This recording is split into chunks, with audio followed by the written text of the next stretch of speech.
ayam bertelur di atas jerami, burung elang terbang kemari.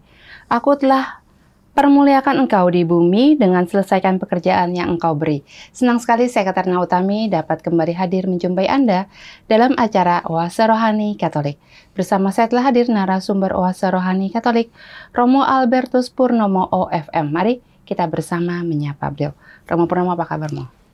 Selalu baik. Selalu baik dan diberkahi selalu Tuhan.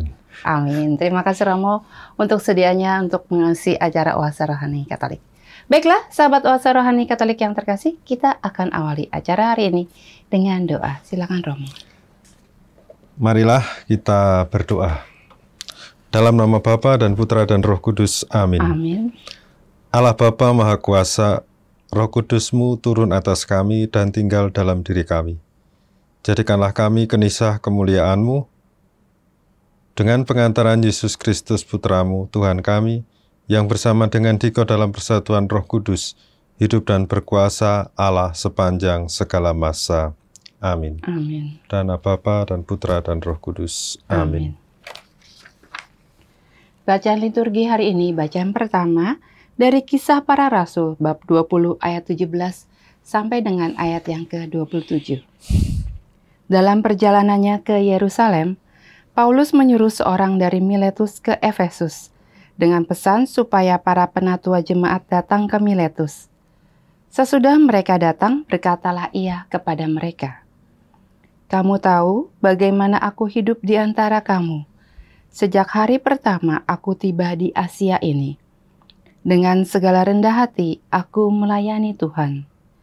Dalam pelayanan itu, aku banyak mencucurkan air mata dan banyak mengalami pencobaan dari pihak orang Yahudi yang mau membunuh aku. Sungguh pun demikian, aku tidak pernah melalaikan apa yang berguna bagi kamu. Semua kuberitakan dan kuajarkan kepada kamu, baik di muka umum maupun dalam perkumpulan-perkumpulan di rumahmu. Aku senantiasa bersaksi kepada orang-orang Yahudi dan orang-orang Yunani, supaya mereka bertobat kepada Allah dan percaya kepada Tuhan kita, Yesus Kristus. Tetapi sekarang sebagai tawanan roh, aku pergi ke Yerusalem, dan aku tidak tahu apa yang akan terjadi atas diriku di situ, selain apa yang dinyatakan Roh Kudus dari kota ke kota kepadaku, bahwa penjara dan sengsara menunggu aku. Tetapi aku tidak menghiraukan nyawaku sedikit pun, asal saja aku dapat mencapai garis akhir dan menyelesaikan pelayanan yang ditugaskan oleh Tuhan Yesus kepadaku untuk memberi kesaksian tentang Injil kasih karunia Allah. Sekarang aku tahu bahwa kamu tidak akan melihat mukaku lagi. Kamu sekalian yang telah kukunjungi untuk memberitakan kerajaan Allah.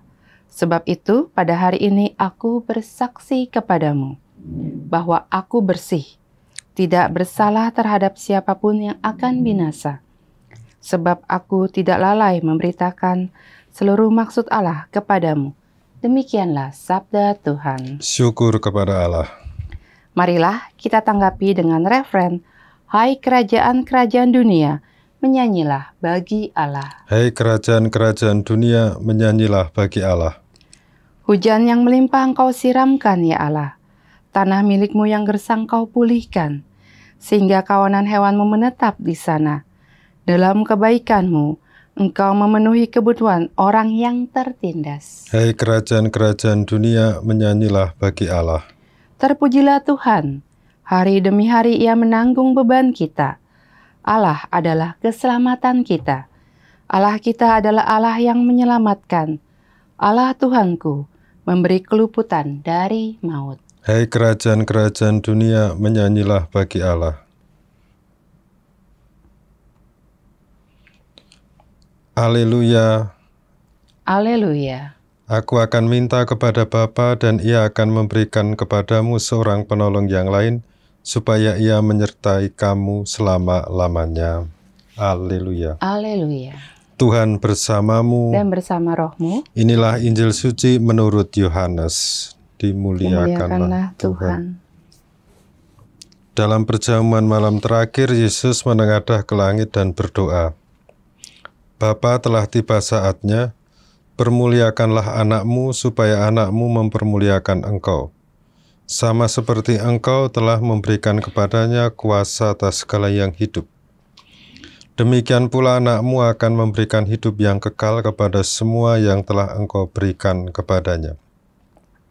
Inilah hidup yang kekal itu, yaitu bahwa mereka mengenal engkau satu-satunya Allah yang benar, dan mengenal Yesus Kristus yang telah engkau utus.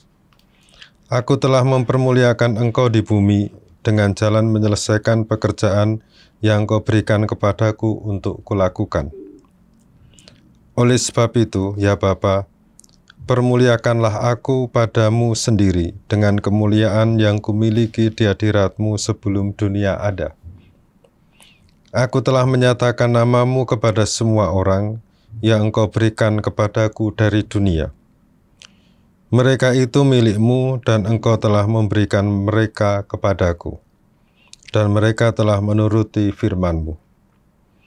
Sekarang mereka tahu bahwa semua yang engkau berikan kepadaku itu berasal daripadamu. Sebab segala firman yang engkau sampaikan kepadaku telah kusampaikan kepada mereka, dan mereka telah menerimanya. Mereka tahu benar-benar bahwa aku datang daripadamu, dan mereka percaya bahwa engkaulah yang telah mengutus aku. Aku berdoa untuk mereka, bukan untuk dunia aku berdoa, tetapi untuk mereka yang telah engkau berikan kepadaku. Sebab mereka adalah milik-Mu dan segala milik-Mu adalah milikku dan milikku adalah milik-Mu. Dan aku telah dipermuliakan di dalam mereka. Aku tidak lagi ada di dalam dunia, tetapi mereka masih ada di dalam dunia dan aku datang kepadamu." Demikianlah sabda Tuhan. Terpujilah Kristus. Sahabat Oase Rohani Katolik yang terkasih, setelah kita mendengarkan bacaan liturgi pada hari ini, mari kita dengarkan permenungan yang akan disampaikan oleh Romo Purnomo. Ya Romo, dalam bacaan kita yang pertama dari Kisah Para Rasul, apa sih yang bisa dapat kita pelajari dari sharing Paulus tentang pelayanannya ini, Romo? Iya, sahabat Oase Rohani Katolik yang dikasih Tuhan, jadi dalam bacaan pertama kita mendengar satu kisah di mana Paulus itu sedang melakukan perpisahan dengan jemaat di Efesus. Jadi apa yang kita dengar itu adalah wejangan perpisahan yang dilakukan Paulus kepada jemaat Efesus, karena waktu itu memang menurut Kisah Para Rasul, Paulus tinggal cukup lama di Efesus. Nah, di sini kita berjumpa dengan sosok yang paling terkenal di dalam sejarah gereja, yaitu Paulus. Ya. Dia adalah salah satu pewarta Injil Yesus Kristus kepada bangsa-bangsa bukan Yahudi. Tetapi ya kita harus tahu bahwa pada waktu itu Paulus bukan satu-satunya pewarta Injil kepada orang-orang bukan Yahudi. Karena masih ada rasul-rasul lain seperti Andreas, Yakobus, Yohanes, dan segala macamnya itu. Tetapi kita bersyukur bahwa ada sosok Paulus yang memberikan warisan iman berupa surat-suratnya. Gitu ya. Nah, di dalam perikop yang kita dengar pada hari ini, Paulus itu dalam posisi dia mau meninggalkan jemaat Efesus untuk pergi ke Yerusalem. Jadi untuk bertemu dengan Rasul Petrus dan juga Rasul Yohanes pada waktu itu. Nah, ada beberapa hal yang menarik yang bisa kita pelajari dari kata-kata perpisahan Paulus ini ya.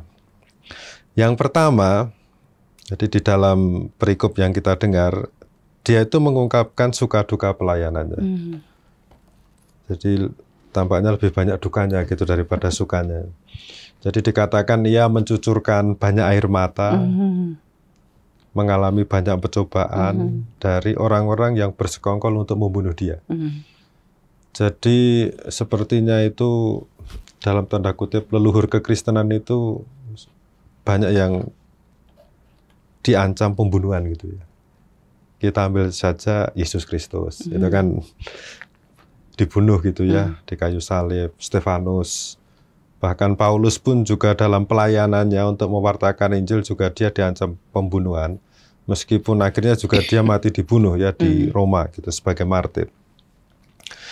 Jadi Paulus sudah melakukan sesuatu yang baik, yaitu melayani jemaat.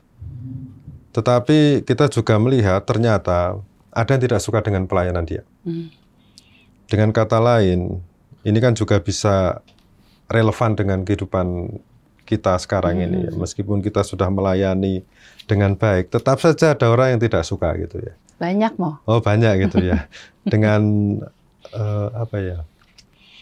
dengan tuduhan yang macam-macam gitu. Bayangkan saja, sudah melakukan sesuatu yang baik, masih ada yang tidak suka. Kalau umpamanya mengalami hal semacam itu ya anggap saja biasa. Karena apa? Karena rasul besar yaitu Paulus pun juga mengalami hal seperti itu. Gitu ya.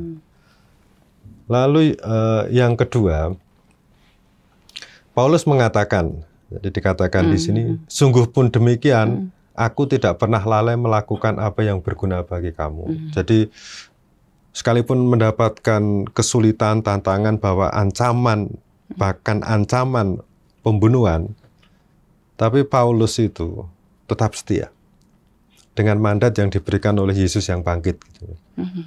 Untuk mengajarkan pertobatan dan juga memberitakan kabar sukacita tentang Yesus Kristus. Jadi di sini kita melihat adanya satu mentalitas di dalam diri Paulus bahwa dia itu seorang yang konsisten gitu ya. Saya tidak tahu ya apa yang membuat dia itu begitu radikal untuk mengikuti Kristus itu. Bahkan diancam pembunuhan dia jalan terus itu. Diintimidasi dia tetap melakukan apa yang berguna bagi jemaat. Gitu. Dan di sini juga poin penting kita bisa melihat bahwa hidup Paulus itu adalah hidup yang berguna, hidup yang memiliki manfaat gitu. Dan dari figur Paulus ini kita juga bisa belajar bahwa sekalipun ada intimidasi dari musuh, tuduhan, kalau memang dia fokus pada pelayanannya dan ingin melakukan sesuatu yang berguna untuk jemaat dan lebih lagi berguna untuk Allah, dia tidak takut. Jadi ada omongan macam-macam, anggap aja receh itu ya. Tetapi tidak semua orang bisa seperti Paulus. Tidak semua orang bisa seperti Paulus. Memang kita juga harus mengasah mentalitas supaya kita tidak mudah goyah. Gimana caranya mengasah tuh? Ya mungkin secara alami mungkin akan terasa kalau ada tantangan gitu ya. Jadi kalau ada tantangan kita lawan. Contohnya. Ya contohnya umpamanya kalau digosipin gitu ya. Padahal kita sudah melakukan sesuatu yang baik. Ya udah kita coba untuk tenang gitu, tidak bereaksi. Udah lewat satu. Nanti hari berikutnya dituduh begini-begini. Lalu kan nanti kita ingat, oh saya dulu pernah digosipin. Ini gampang bisa diatasi. Memang kemudian naik lagi level. Jadi jangan kita... Maksudnya jangan mudah luka batin ya, Mo? Kalau luka batin itu mah sudah dari sejak kecil ya. Tapi kalau ini kan tantangan itu. Maksudnya itu kita bisa membangun satu mentalitas dengan tantangan yang ada yang harus kita hadapi. Selama tidak ada tantangan, mungkin juga mentalitas yang kokoh gitu tidak ada. Jadi maksudnya jangan cengeng gitu ya, Mo? Ya jangan cengeng gitu. Ya tapi tetap itu harus diolah ya. Intinya kalau Tuhan memberikan tantangan, hadapi saja gitu. Nah, jadi memang tidak mudah ya untuk dalam posisi Paulus gitu ya, mendengar banyak kritikan, ketidaksukaan. Memang sih kita mungkin bisa menggunakan satu prinsip ini. Jadi kalau yang benar kita terima sebagai pelajaran, yang tidak benar tidak usah dipedulikan. Jadi maksudnya itu kalau ada omongan orang, ya kita dengar, kita lihat. Oh mungkin ada benarnya juga gitu ya. Kadang-kadang kan ada benarnya juga gitu loh. Tapi kalau nggak benar ya nggak usah diikutin gitu loh. APBN Mo.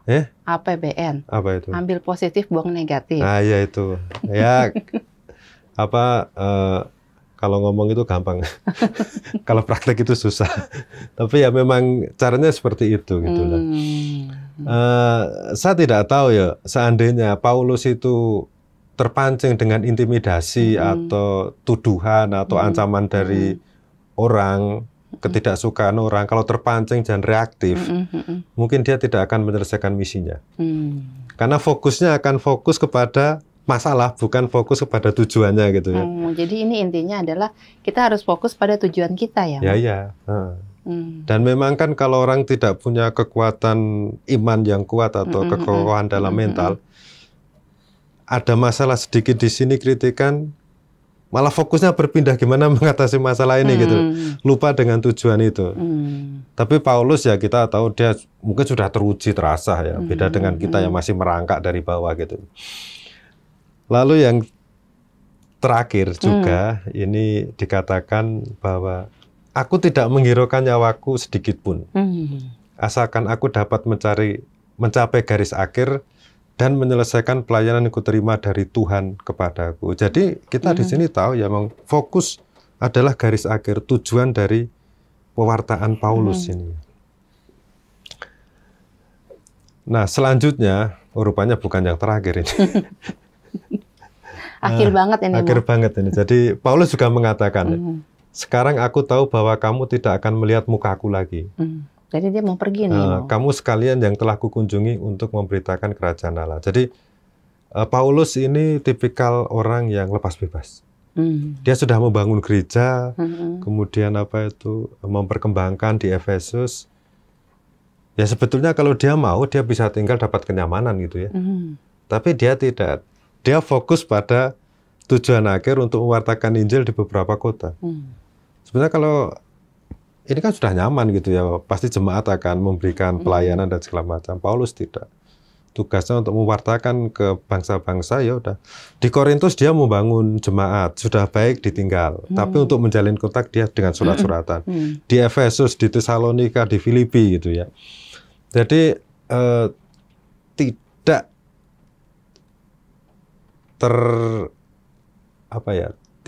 jatuh ke dalam kenyamanan, tapi dia fokus kepada tujuan. Jangan jatuh ke dalam zona nyaman ya. Dalam zona nyaman, istilahnya zona nyaman itu loh. Tapi Paulus ingin memperkembangkan dan fokus kepada tujuan akhir gitu. Dan memang kalau banyak pergi kan dapat pengalaman baru juga, bertemu dengan orang yang baru. Tantangan baru ya. Tantangan baru, termasuk di Kuspenagu Jakarta ini kan Porta Sancta kan ada ajakan untuk pergi ke Porta Sancta di beberapa gereja gitu ya. Itu kan sebetulnya salah satu cara supaya keluar dari zona nyaman. Karena orang akan pergi keluar dari parokinya untuk melihat paroki lain. Kalau tidak ada kegiatan semacam ini, mungkin belum tentu orang mau berkunjung gitu ya. Apalagi daerah-daerah yang bukan daerah-daerah yang ini ya. Ya, jadi ke dekanat lain itu kan, ini kan kesempatan untuk melihat dan untuk menyadari, oh ternyata gereja Katolik itu besar gitu ya. Soalnya kalau hanya di paroki sendiri terus gitu ya, tidak ada satu pengalaman yang baru. Jadi di sini kita sekali lagi bisa belajar dari Paulus ya, sosok Paulus. Ya, jadi kita bisa belajar dari sosok Paulus bahwa kita harus fokus dalam pelayanan kita dan konsisten tadi ya, Ma. Konsisten, komitmen. Komitmen juga ya. Dan fokus pada tujuan akhir kita. Tujuan akhir, dan tentu saja harus punya fondasi yang kokoh ya untuk untuk pelayanan segala macam. Karena kita tahu ya bahwa sebetulnya apa yang menjadi fondasi dari Paulus, mengapa Paulus itu setia dan tidak takut ketika diintimidasi.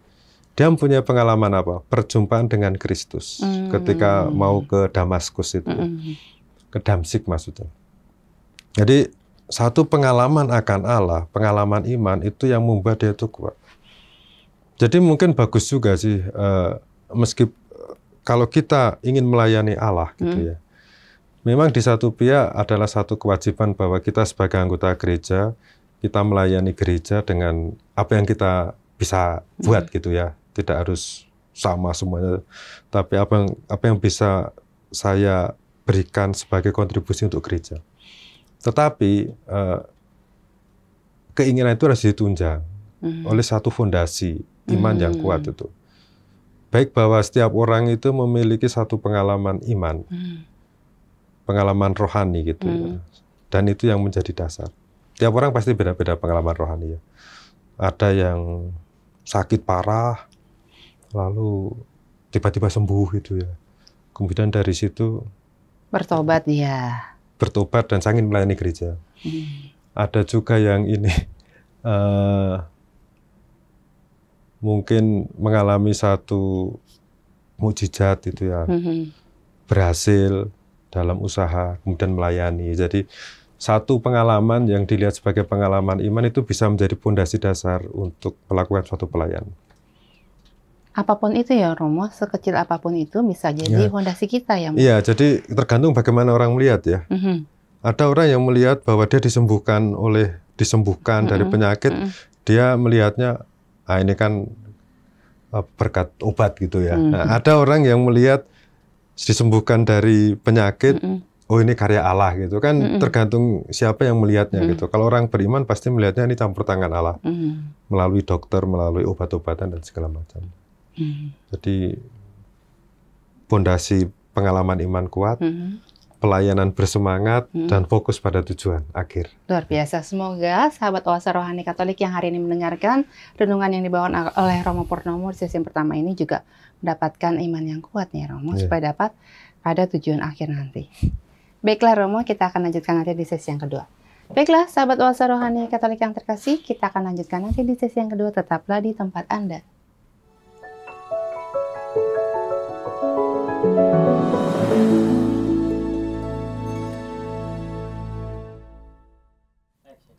Salam jumpa sahabat Oasa Rohani Katolik yang terkasih. Terima kasih Anda masih bersama dengan kami Oasa Rohani Katolik.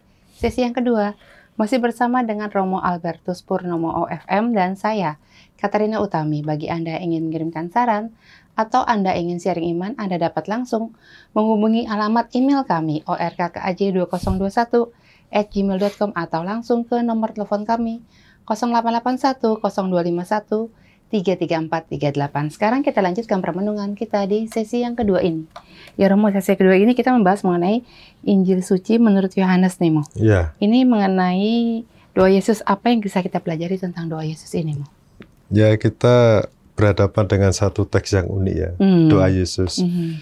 Dan beberapa umat itu sering tanya, Romo ini kan doa Yesus, lalu siapa yang mencatat doa ini gitu?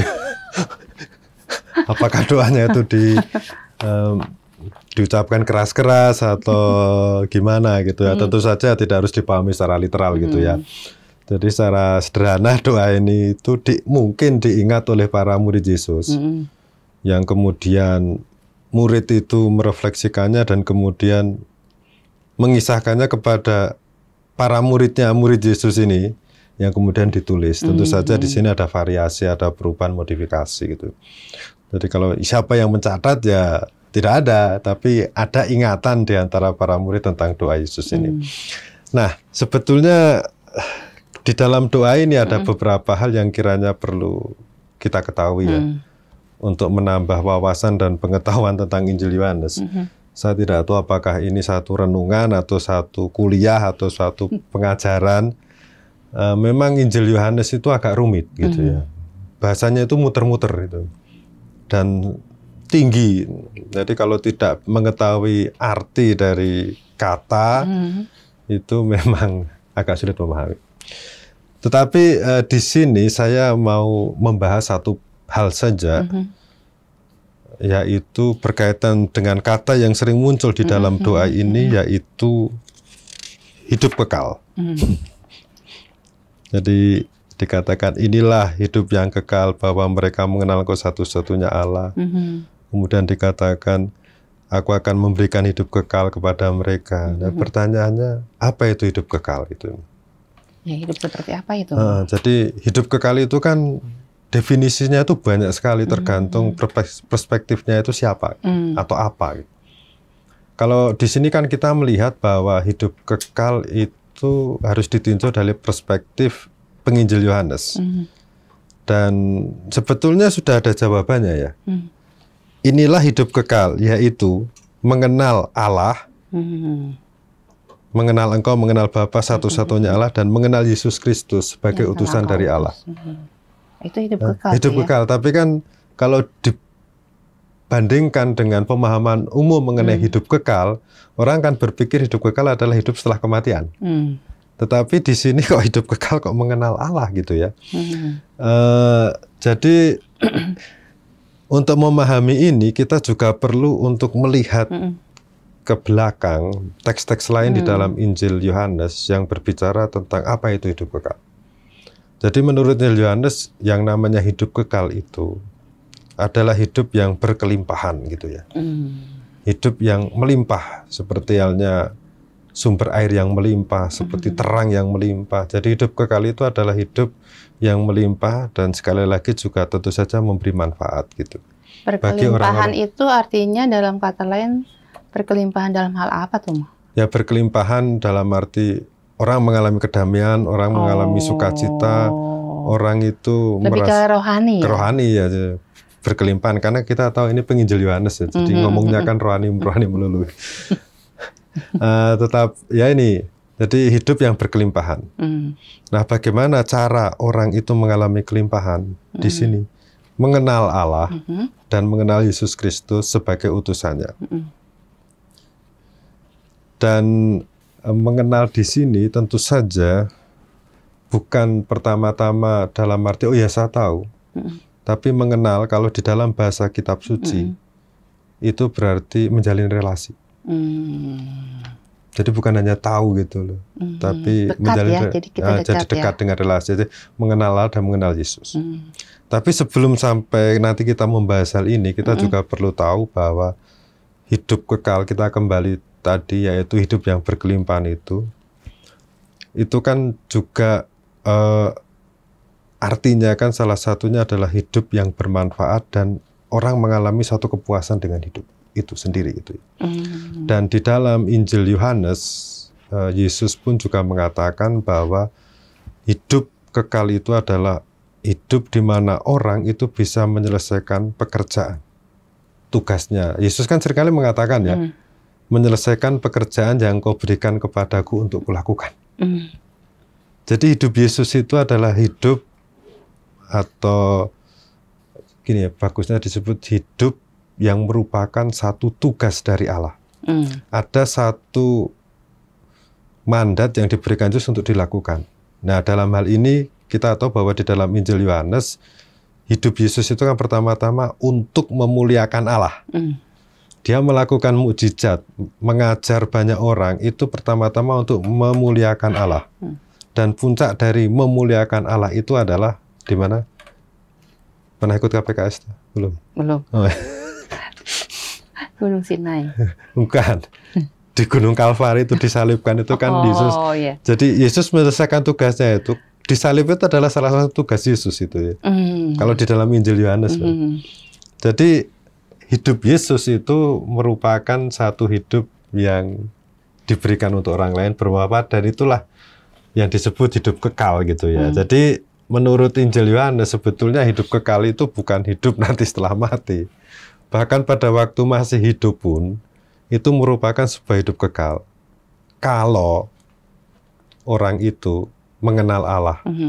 Juga mengenal utusannya Yesus. Kalau Yesus kan sudah mengalami hidup kekal ketika dia dalam hidupnya itu selalu berkontak dengan Allah, mengenal Allah yang adalah Bapanya gitu ya. Dan nanti juga karena mengenal Allah itu maka hidup Yesus itu adalah hidup yang bermanfaat, hidup yang berguna bagi orang lain. Dan puncaknya adalah dia mengorbankan dirinya di kayu salib. Itu ya. Jadi hidup kekal, hidup yang berkelimpahan itu bukan hidup yang justru membuat orang lain sengsara atau hidup yang menjadi beban bagi orang lain gitu. Karena memberikan kelimpahan, memberikan apa itu sukacita gitu loh. Bukan kehadiran kita di tengah orang malah bikin jengkel orang. Ini kan bukan hidup kekal gitu ya. Yesus kan juga kehadirannya kan memberikan pencerahan gitu ya. Bukan malah meredupkan pemahaman orang. Sebetulnya kita sebagai orang Kristiani itu kan tujuannya memang untuk menjadi serupa dengan Kristus. Ya. Jadi kalau Kristus dalam hidupnya itu selalu mengenal Allah, menjalin relasi dengan Allah, kita sebagai umat Kristen pun harus serupa dengan Yesus untuk mengenal Allah gitu ya. Jadi sekali lagi hidup kekal itu adalah hidup yang di dalamnya itu memiliki apa ya, kehidupan ilahi gitu ya. Karena kalau kita dekat dengan Allah kan kita memiliki kehidupan ilahi. Dan sebetulnya menurut pendapat saya, kalau kita dalam fondasi hidup rohani itu kedekatan dengan Allah, entah itu ditunjukkan dalam doa, yang sungguh-sungguh doa loh ya. Karena ada doa yang kelihatannya doa tapi tidak berdoa, yang sungguh-sungguh doa, yang sungguh-sungguh mengenal Allah, juga ditunjukkan dalam hidup kita yang baik. Sebetulnya kan itu sudah menjadi jembatan gitu ya. Ya kalau dalam bahasa Paus Leo itu kan building bridge gitu ya, atau membangun jembatan gitu ya, kepada hidup yang nanti kita akan lalui setelah kematian kita. Semoga nangkep ya. Semoga sahabat Oase Rohani juga nangkep apa yang saya katakan ini. Jadi hidup kekal yang dibuat di sini, kalau kita mengenal Allah di sini, menjalin relasi dengan ini, nanti setelah mati ini tinggal dilanjutkan. Oh, jadi to be continue nanti ya. To be continue. Tetapi ingat, hidup yang akan datang, yang panjangnya tak terbatas, ditentukan oleh kehidupan kita sekarang ini.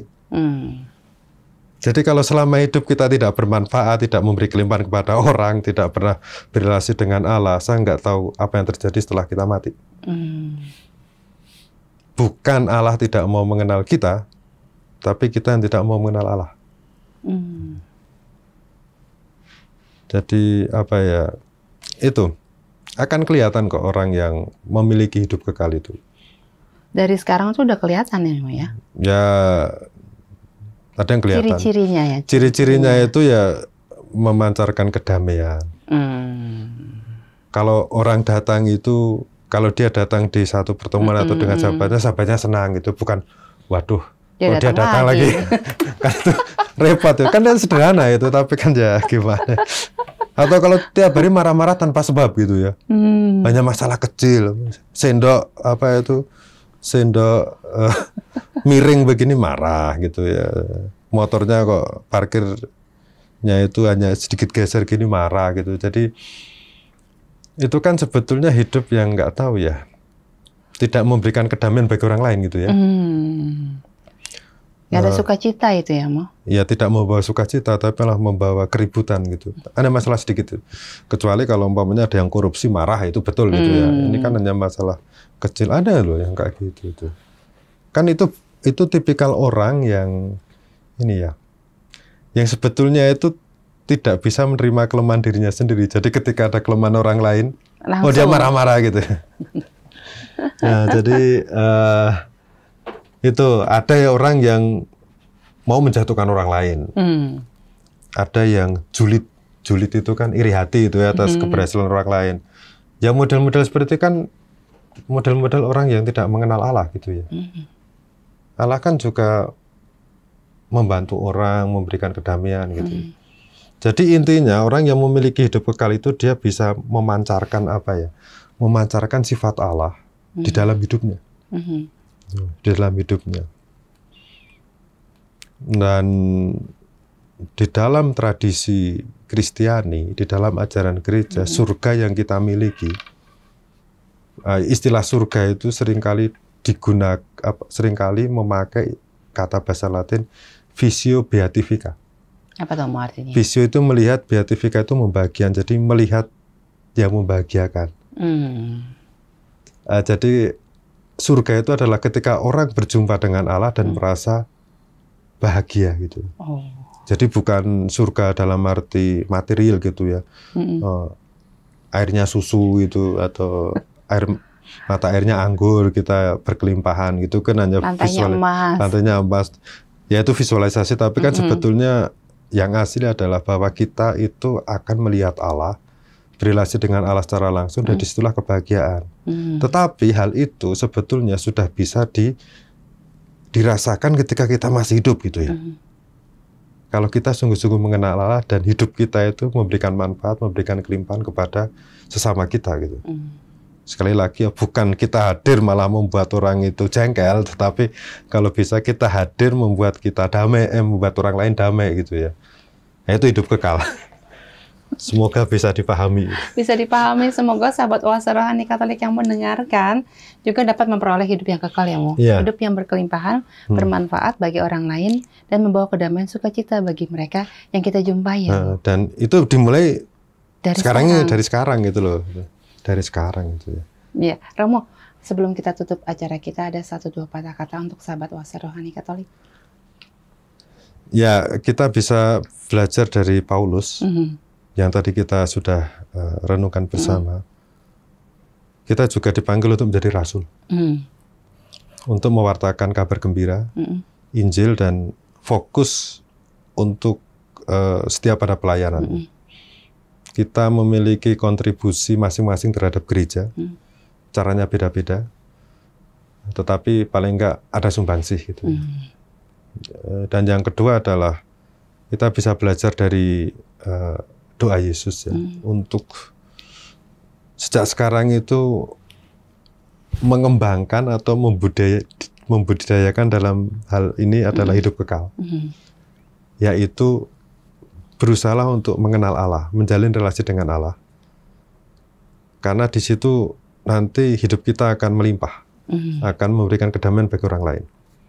Jadi itulah yang kemudian menjadi dasar untuk hidup kekal, yang nanti akan kita terima setelah akhir hidup kita. Amin. Amin. Amin. Terima kasih, semoga kita semua memiliki hidup yang kekal ya. Baiklah, sahabat Oase Rohani Katolik yang terkasih, kita akan akhiri acara hari ini dengan doa dan berkat kasih karunia Allah melalui Romo Purnomo. Marilah kita berdoa. Dana Bapa dan Putra dan Roh Kudus. Amin. Amin. Allah Bapa Maha Mulia, kami telah mendengarkan firman-Mu, sabda-Mu yang Kau berikan kepada kami melalui kitab suci, untuk mengenangkan dan untuk mengingat karya Putra-Mu di dunia ini. Kobarkanlah cinta kasih kami kepadamu sampai kami boleh masuk ke dalam kehidupan kekal dengan pengantaran Kristus Tuhan kami. Amin. Tuhan bersamamu Dan bersama Roh-Mu. Semogalah yang Maha Kuasa memberkati saudara sekalian, dalam Bapa dan Putra dan Roh Kudus. Amin. Sahabat Oase Rohani Katolik yang terkasih, demikianlah acara kita pada hari ini. Semoga apa yang telah disampaikan oleh Romo Purnomo dapat menambah semangat iman bagi kita untuk memiliki hidup yang berkelimpahan. Akhir kata, kami berdua, Romo Albertus Purnomo OFM dan saya Katerina Utami, pamit undur diri. Sampai jumpa pada edisi Oase Rohani Katolik berikutnya.